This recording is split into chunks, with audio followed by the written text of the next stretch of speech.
Ni saa 5:15 usiku hapa Dar es Salaam, na hawa maaskofu wamefika hapa usiku sasa hivi kwa sababu ya taharuki iliyotokea, kwamba tunaona hapo polisi wamekuja kuzunguka kanisa la Ufufuo na Uzima hapo Ubungo, na maaskofu hao wamekuja haraka kukimbia kuja kusikiliza ni nini kinachoendelea.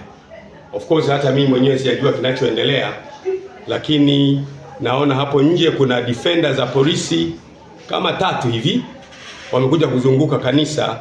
Hatujajua nini kinaendelea. Kwa hiyo tunataka maaskofu wenzetu wote na wachungaji wetu wote na waumini wetu wote mjue kwamba usiku huu saa 5 sasa hivi tarehe ngapi leo?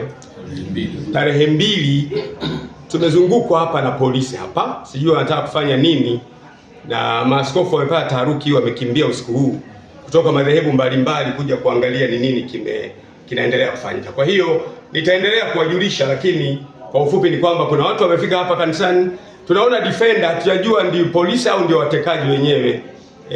Nafikiri ni polisi, tunaona ni gari za polisi, lakini tuendelee kuwasiliana, tutajulishana cha kufanya. Asanteni sana.